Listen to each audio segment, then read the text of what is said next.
Los esperamos en nuestros 7 locales. Principal, Peral 123.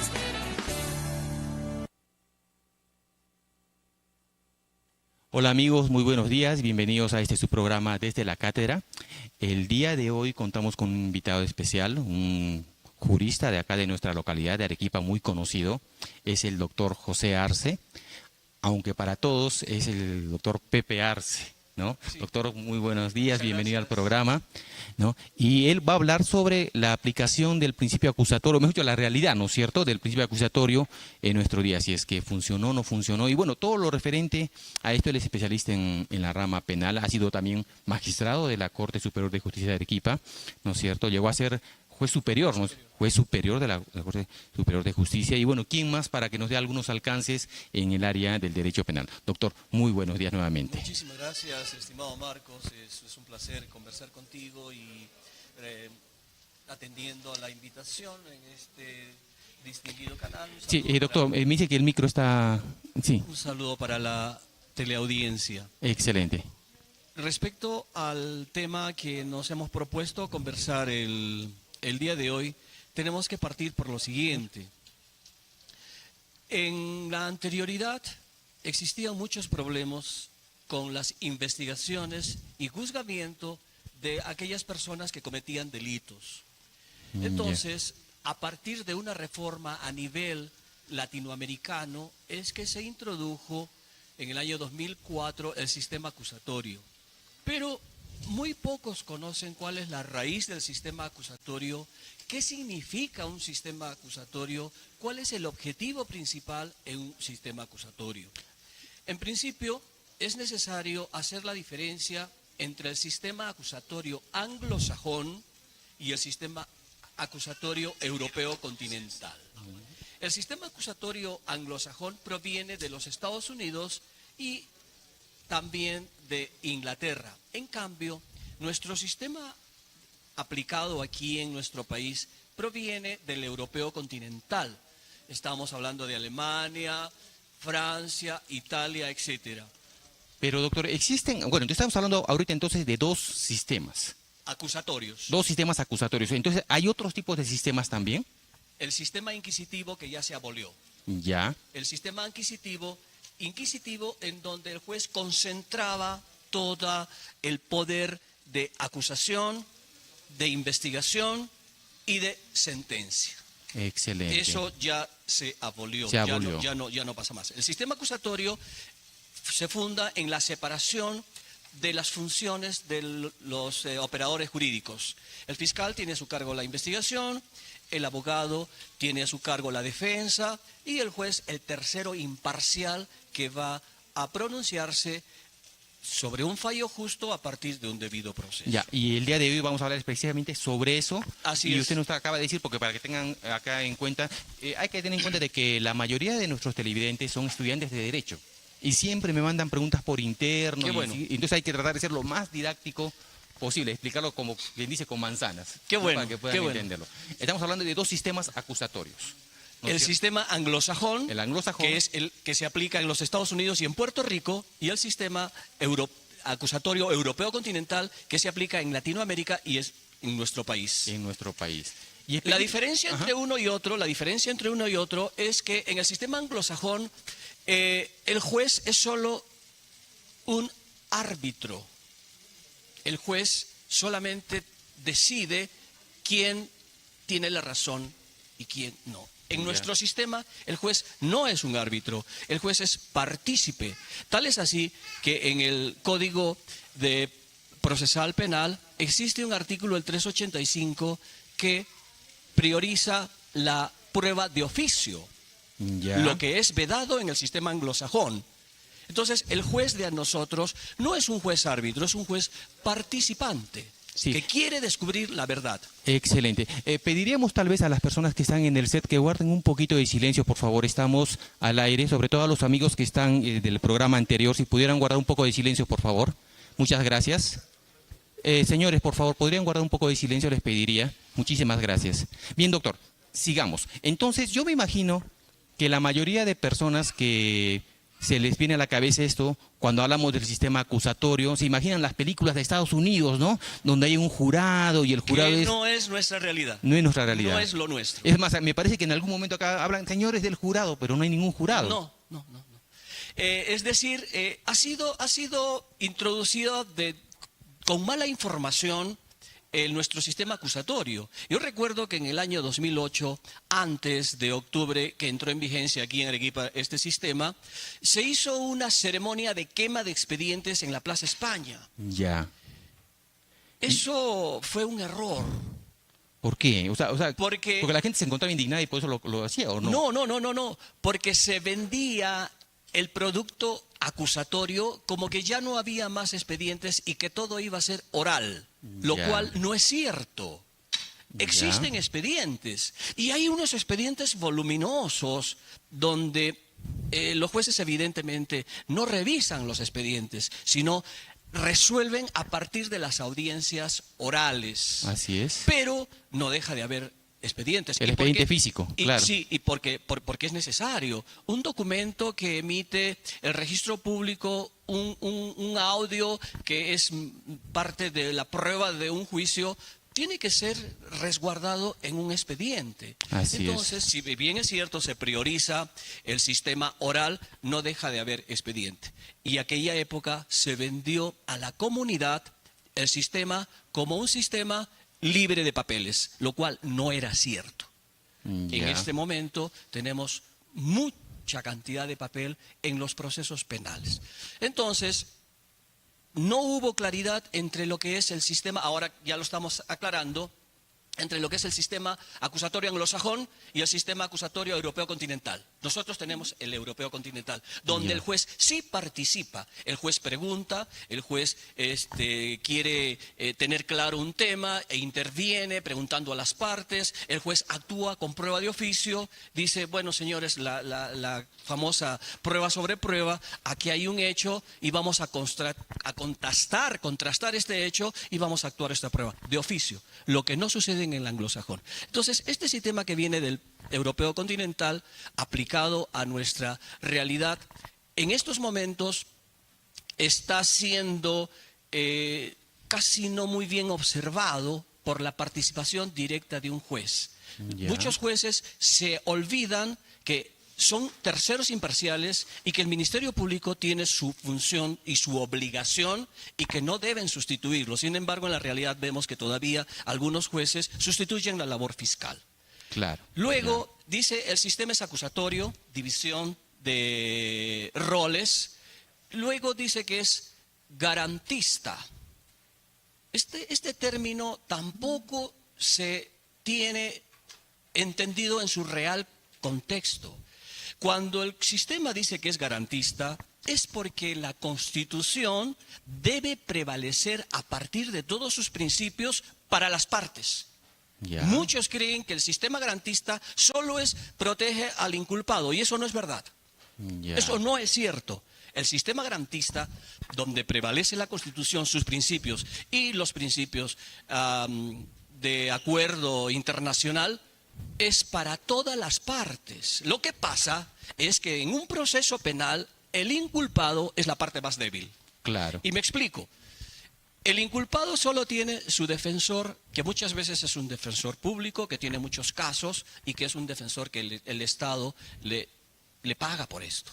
En cambio, el agraviado tiene en su detrás a toda una organización, Ministerio Público, Policía, Ministerio de Justicia.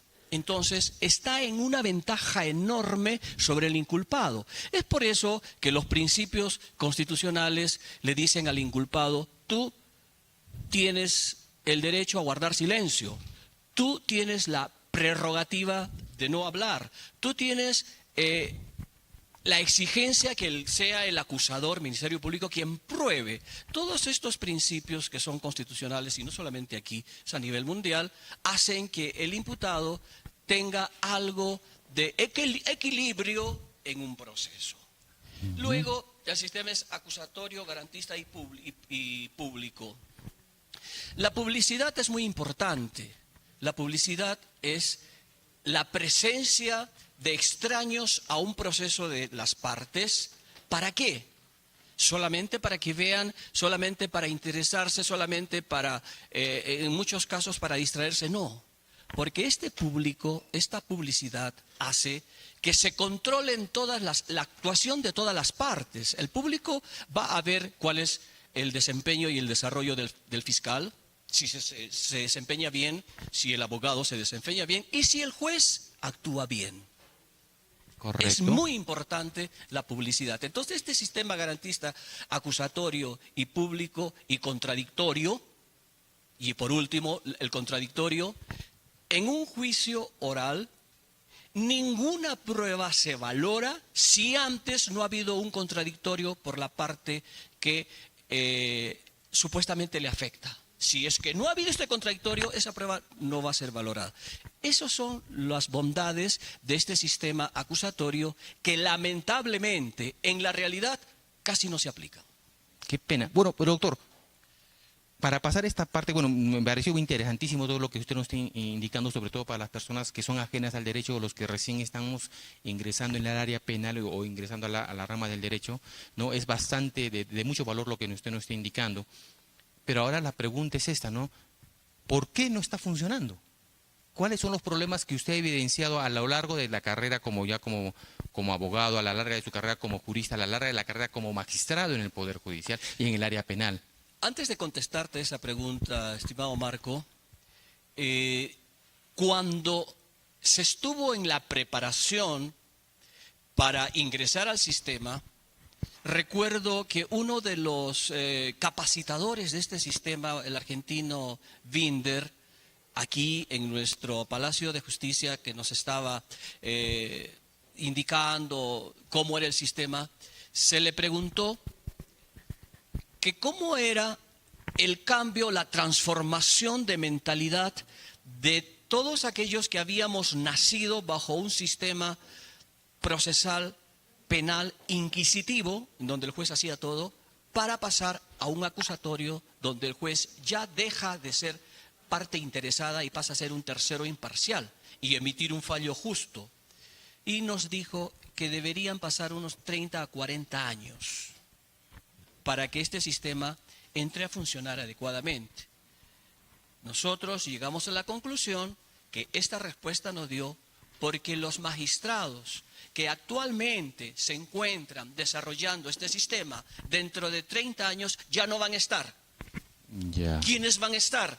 Los que nacen con el proceso, aquellos niños, aquellos jóvenes, aquellos que recién nacen y se ven en un sistema que es el nuestro, no en el anterior. Lo que hemos nacido con el sistema anterior, bien complicado, que de un día para otro cambiemos de mentalidad. ¿Y cuál es el cambio de mentalidad? Que los señores jueces sean verdaderamente imparciales, que no haya subvención ni sustitución en los roles. A un juez le es vedado sustituirse en el Ministerio Público para satisfacer un sector de la sociedad o sustituirse en la defensa del imputado para satisfacer otro sector de la comunidad. Claro, entonces, en cristiano, no puede ni acusar al acusado ni defenderlo tampoco. Tiene que totalmente ser imparcial. Excelente. Imparcial. Y en estos momentos veo, no hay que generalizar, pero veo que muchos de los señores jueces no actúan imparcialmente. Siempre toman partido por una de las partes. Cuando ellos creen que alguien tiene la razón o no tiene la razón, se van a ese lado. No hay la preparación, no hay la mente preparada para ser imparcial y emitir un fallo justo. Muchos no están preparados. Ya, y bueno, entonces, ¿qué solución encontramos a esta situación, mi estimado doctor? Porque, ¿cuánto tiempo ya ha pasado desde que se impuso este sistema? Desde 2008 a la fecha son ya como 13 años. 13 años, todavía nos faltarían aproximadamente 27 años más. Más o menos, y dentro de 27 años yo creo que ya podemos tener jóvenes que están en la universidad abrazando esta noble carrera del derecho en la preparación y orientación para este sistema.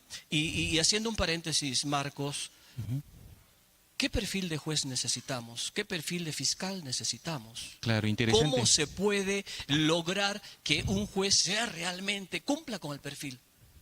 Esto es a través de la educación y la preparación antes de, en la universidad, así como hay, quizás en ingeniería es el ejemplo más resaltante, así como hay ingenieros que estudian para ingenieros civiles, para ingenieros metalúrgicos, para ingenieros industriales y etcétera, así en la universidad deben haber estudiantes de derecho que tengan ese perfil, que enrumben a ese perfil. Yo quiero ser magistrado, yo quiero ser juez, yo quiero ser fiscal. Entonces, desde ahí se empieza la preparación.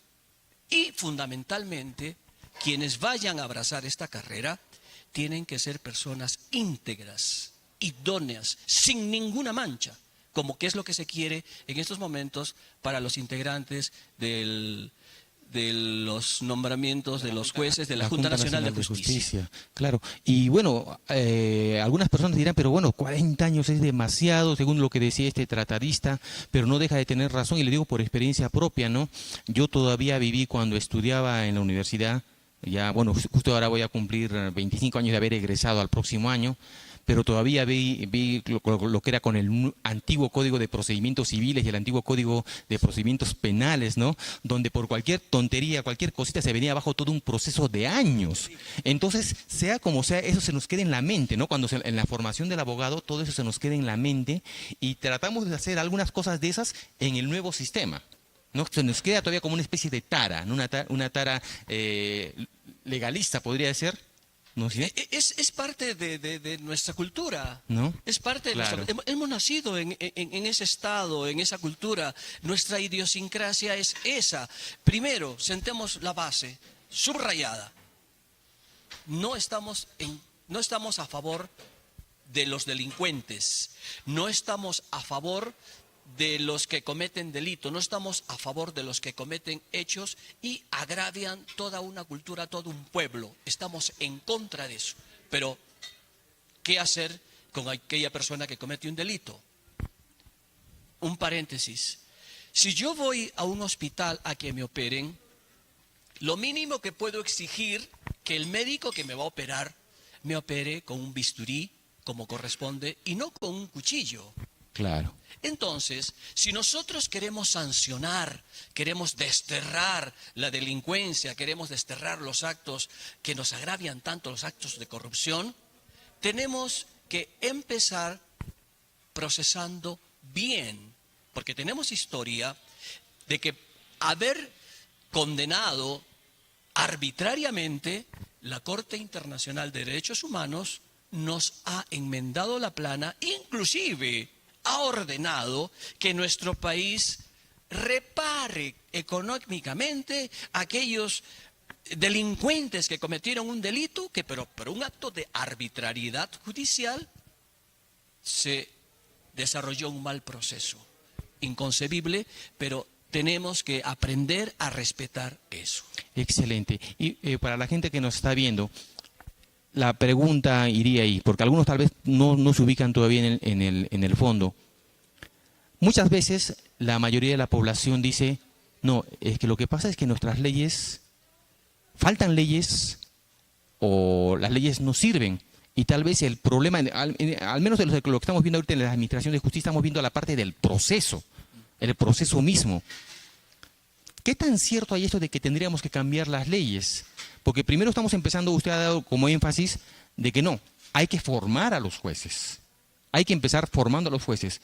Pero también habrá que cambiar las leyes para que este sistema acusatorio pueda funcionar o no. En principio, el sistema en sí es bueno.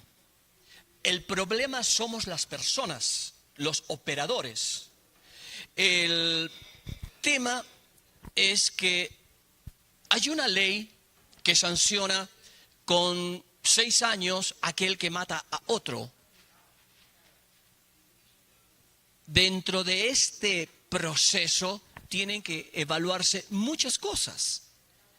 Entonces, la ley yo creo que está bien. El problema es ¿cómo la aplicamos? ¿Con qué criterios la aplicamos? ¿Seguimos los criterios de razonabilidad, proporcionalidad o seguimos un criterio populista y de presión social? Esa es la diferencia. Yo creo, con temor a equivocarme, que la mayoría de leyes están buenas. Hay cosas que afinar, sí. Hay cosas que avanzar, sí. Hay cosas que modificar, sí.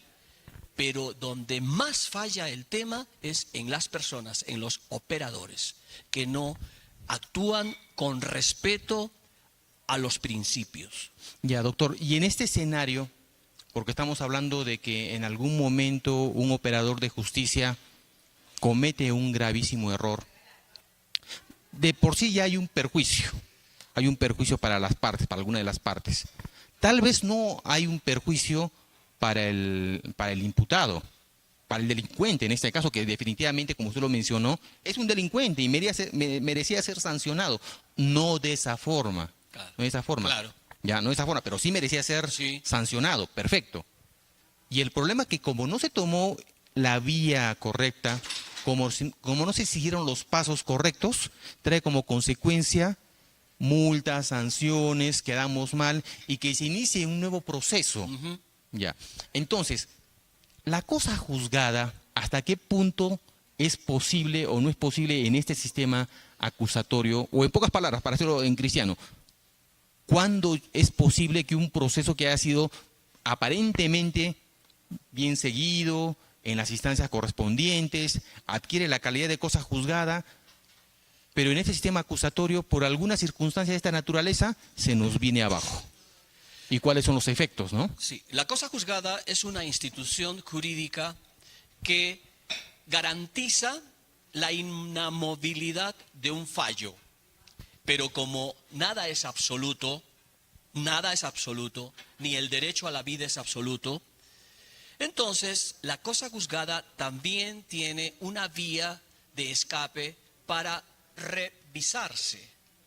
¿Qué pasa si en un proceso se ha sancionado o se ha absuelto a alguien que supuestamente no habría cometido o habría cometido un hecho? Y llegó a todas las instancias y allí terminó. Pero con posterioridad se descubren nuevos hechos que demuestran lo contrario. Entonces, la cosa juzgada ahí tiene un paréntesis, una reapertura de juicio, una reapertura del proceso. Y eso me parece que es razonable. Pero la cosa juzgada es una institución que garantiza que ningún proceso pueda reabrirse así nomás. ¿Y cuáles serían los requisitos en este sistema acusatorio? ¿Y se podía en el otro sistema también vulnerar la cosa juzgada? Tal vez para... Sí. Nada es absoluto. En derecho, nada es absoluto. De acuerdo a cómo se dan las cosas. Como repito, ni la vida siquiera es un derecho absoluto, porque en nuestra Constitución tenemos la pena de muerte en determinados casos. Entonces, los derechos constitucionales tienen relativa aplicación. Ya. O sea, sí es posible dependiendo de las circunstancias. Sí es posible. Pero ¿cuáles serían esas circunstancias específicas por las cuales yo podría, ¿no?, recurrir para tratar de bajarme o decir, tirarme abajo una cosa juzgada? Ya. ¿Cuáles serían esos criterios, Muy esos bien. parámetros, esos requisitos? Muy bien. En el desarrollo de un juicio, de un caso de violación, se imputó, se acusó y se condenó en todas las instancias a Juan, que había sostenido relaciones sexuales con María en un estado de contra de voluntad y por lo tanto violación. Excelente, a ver. Se extrajeron las muestras espermatológicas de la agraviada, pero nunca se procesaron. Entonces, después de todo el proceso y después que quedó consentida y en calidad de cosa juzgada, se determina con una prueba posterior que el semen no le correspondía. O vamos a hacer un ejemplo, que el hijo producto de la violación no era del supuesto violador, sino de otra persona. Ya. Entonces, es un motivo para reabrir el caso. Sí, definitivamente coincido con usted. ¿Ves? El problema es de que nuestros magistrados a veces no lo ven así. No. A veces tienen un criterio más legalista y dicen, bueno, no, eso fue cosa juzgada y fue cosa juzgada. No me interesa más. Y no me interesa más, ¿no? Al menos en la rama civil en la que yo me manejo, Dios Es mío, algo parecido. cosa juzgada y no, sabes que ya es cosa juzgada, ya no se puede hacer nada y ahí murió todo. Pero es una injusticia, no, es cosa juzgada. Pero estoy acreditando en algo diferente, no, cosa juzgada. ¿Y qué sería, por ejemplo, doctor, tal vez para meternos un poco en la realidad, lo que estamos viendo en la coyuntura? Hace poco se descubrió a través de unos audios de IDL, ¿no es cierto?, de que un magistrado que vendía sus pronunciamientos, sus resoluciones, ¿no? Y precisamente en un caso de violación me parece que también preguntaba. Sí, todos lo conocemos. Todos lo conocemos. Pero, por ejemplo, acá, el problema ha sido de la corrupción del magistrado.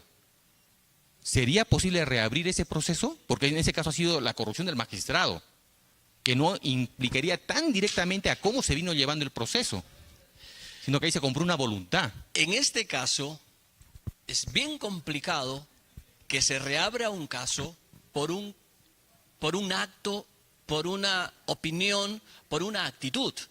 Tiene que haber un hecho. Tiene que haber un hecho que demuestre todo lo contrario respecto a la evaluación. Es posible que el magistrado se haya prestado para favorecer. Y si este favorecimiento era correcto, tendríamos que reexaminar nuevamente el caso y encontrar si es que este favorecimiento fue en contra de ley. Si este favorecimiento fue en contra de ley y hay un nuevo hecho como este que acredita lo contrario, reapertura. Excelente. En cambio, si el favorecimiento no fue contra la ley, fue favorecimiento, pero está dentro de los parámetros legales. Ahí termina. Y solamente habría responsabilidad en ese caso por daños y perjuicios. Sí. Tal vez, nada más. Dentro de otras cosas de la aplicación del sistema acusatorio actual está la actuación del juez como integrante, como parte del proceso, y la actuación de prueba de oficio. El principio de la actuación de prueba de oficio es verificar un medio de prueba que se actuó, pero no tiene certificación. ¿Me explico? Doctor, pero brevemente, Sí. ¿podríamos explicar qué es una prueba de oficio? Porque, Ya. o sea, definitivamente los abogados lo entendemos, ¿no? Ya. Cuando dicen prueba de Ok. oficio, al toque. Pero la mayoría de gente que nos ve Muy bien. no sabrá qué es una El prueba principio de oficio. es que las partes, el fiscal o el abogado, ofrecen sus medios de prueba para que el juez las evalúe, para que el juez las valore, después de una discusión entre ambos. Pero ¿qué es lo que pasa cuando las partes no ofrecen una prueba y el juez considera que esa prueba es necesaria para esclarecer la verdad? Entonces, él, como juez, la ofrece. Él dice, esta prueba tiene que actuarse. Excelente. Recuerdo que en un caso que nos tocó juzgar, para acreditar que el imputado acusado de violación era impotente, el abogado defensor presentó una pericia psicológica para decir, señor, mi defendido no puede haber cometido este delito porque es impotente. Pericia psicológica.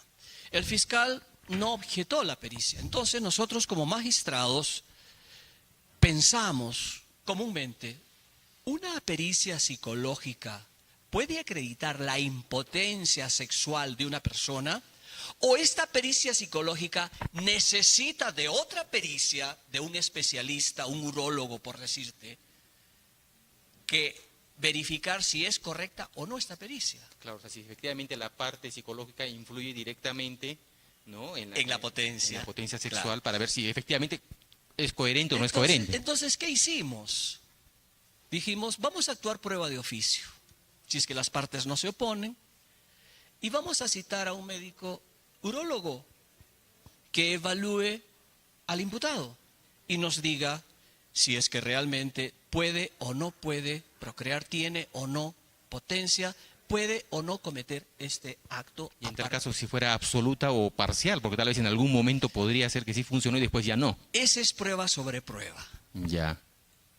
Eso es prueba cuando el magistrado ve que algo no está muy bien y necesita corroborar eso, puede actuarlo. Excelente. Las partes también pueden hacerlo. Pero ¿qué es lo que está pasando? Que la imparcialidad que exige la Constitución es que el juez no puede ladearse a ningún lado. Claro. No debe ladearse a ningún lado. Y hay muchos jueces que, sin pensar en este principio de imparcialidad, quieren salir de dudas, que es diferente. Porque la Constitución dice que la duda favorece al reo. Y si un juez tiene duda, tiene que quedarse con la duda. Y la consecuencia es absolver, porque la obligación de probar o defender es de las partes, del fiscal y del abogado, no del juez. Entonces, los jueces, para salir de dudas, no solamente actúan pruebas de oficio para salir de la duda, no para corroborar un medio de prueba, sino para salir de la duda. Y también preguntan. Sobre todo en segunda instancia, algunos jueces preguntan y quieren salir de la duda. Oiga usted, tengo una duda, usted dice una cosa, el fiscal dice otra cosa. ¿Cuál es la verdad? ¿Cuál es esto? No le corresponde eso al juez, porque está saliendo de duda y la duda, salir de una duda colisiona la Constitución, el principio de la duda favorece al reo. Entonces, toda esta gama de cosas hacen que el sistema, como está diseñado, no funcione. Excelente. Y me lleva a la cabeza una situación, bueno, desde el punto de vista religioso, de Pilatos. No sé, tal vez algunos dirán, pero ¿qué tiene que hacer Pilatos acá en esta conversación? Pero recordemos, ¿no? Tal vez como tratando de ver la parte académica, cuando le traen a Jesús para que Pilatos lo juzgue, Pilatos simplemente se lavó las manos. Pero él no preguntó, no investigó, no hizo nada, simplemente, yo no veo nada en tal caso, y es problema de ustedes, y se lavó las manos. Y eso es lo que pasa en realidad en nuestro sistema, porque los jueces dicen, bueno, pues, si al fiscal le corresponde acusar y no acusó, así me consta a mí, bueno, pues yo me lavo las manos, ¿no? Y si lo acusó y era inocente. Existe en el sistema procesal, en la investigación, artículos que justamente tienen que ver con el ejemplo que has puesto. Si el fiscal, después de la investigación, considera que el investigado no es autor del delito que se le imputa, pide el sobreseimiento y lo eleva al juez para que el juez apruebe o desapruebe. Y hay un artículo... Doctor, antes de ver una pequeña, ¿qué es sobreseimiento? Sobreseimiento es el archivo, que es el archivo del proceso, que el imputado no ha cometido lo que se dice que ha cometido, o que si hay algún delito, él no estuvo presente, o lo que se dice que ha hecho no es delito. Excelente, ya, continuemos. Entonces, el juez, en este sistema europeo continental, el juez tiene participación, y el juez puede decir, no me convence la solicitud que está pidiendo el fiscal que se archive el caso en favor del reo. Voy a hacer uso de la ley. Y lo eleva al fiscal superior. No se lava las manos. No debe lavarse las manos. No dice, bueno, como tú, fiscal, pides sobreseimiento y tú, abogado, no te opones, yo sobreseo. No. Ya. Entonces, el fiscal superior va a analizar el pedido del juez, y si el fiscal superior considera que el fiscal provincial tiene razón, ahí termina el juicio, ahí termina el proceso. Pero si el fiscal superior, con mejores ojos, con más experiencia, considera que el pedido del fiscal es erróneo, ordena que el caso pase a otro fiscal y que acuse, que Perfecto. continúe con el proceso. Ese es nuestro sistema. A muchos no nos gusta, pero ese es y tenemos que respetarlo. Si a alguien no le gusta la actuación de oficio, la actuación, se puede decir, entre comillas, que el juez deba introducirse en el proceso, pues tiene todo el derecho de hacer uso del control difuso. ¿no? Generar una incidencia y elevar a la Sala Constitucional de la Corte Suprema para que vea si este artículo es o no constitucional. ¿Sabe usted, doctor? Me ha hecho llegar a la mente un caso hace mucho tiempo. Era un caso de, y espero que sí se nos da todavía el tiempo brevemente. Efectivamente, en un caso que yo estuve manejando, no soy especialista en la rama penal, pero era un caso civil del cual derivaba la parte penal. El fiscal pidió el sobreseimiento y yo me fui en oposición, ¿no es cierto? Al final se elevó a la sala civil, y uno de los miembros del colegiado, porque eran 3 jueces superiores los que iban a revisar el caso, dijo: yo veo indicios de delito, pero el titular de la acción penal es el fiscal. Y si el fiscal superior no quiere acusar, entonces yo no puedo hacer nada. Y a mí me pareció en extremo el caso que le estoy indicando, de Pilatos. Está bien, yo estoy viendo el delito, pero yo como juez yo no puedo denunciar, porque eso le corresponde al fiscal. Muy bien. ¿Qué es lo que cabía en ese momento? Bueno, el juez estaba impedido porque la ley bien claro dice, si el fiscal superior reafirma la postura del fiscal provincial y considera que no hay delito, el juez, por más que vea indicios de delito, no puede ejercer la acción penal porque la acción penal pública constitucionalmente está delegada únicamente al Ministerio Público. Así es. ¿Qué es lo que debió hacerse en ese caso?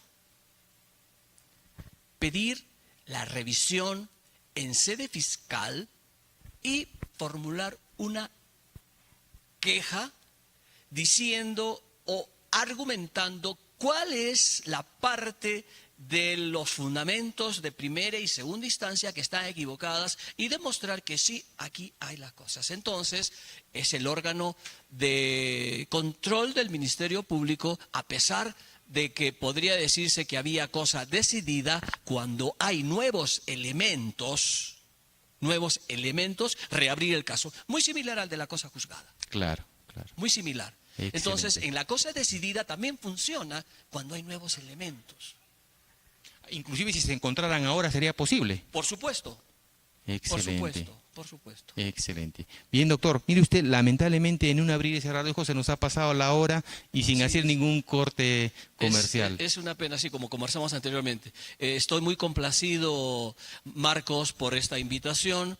Realmente créeme que es un honor haber compartido contigo algunos conceptos propios de nuestra realidad y siempre estaré a tus órdenes. Muchísimas gracias, doctor, le agradezco infinitamente. Esperemos que en algún momento, yo quisiera comprometerlo para que en algún momento, en el transcurso del año, en algún momento que podamos contar con su disponibilidad, para que nos venga a ilustrar con algún otro tema de su experiencia, que siempre acá será bien recibido y que yo sé que la gente que lo está viendo, que lo conoce, siente que va a estar pendiente de que eso suceda. Le agradezco infinitamente, doctor. Agradecido. Muy bien, amigos, se acabó nuestro programa. Hasta una próxima oportunidad la próxima semana. Nos vemos.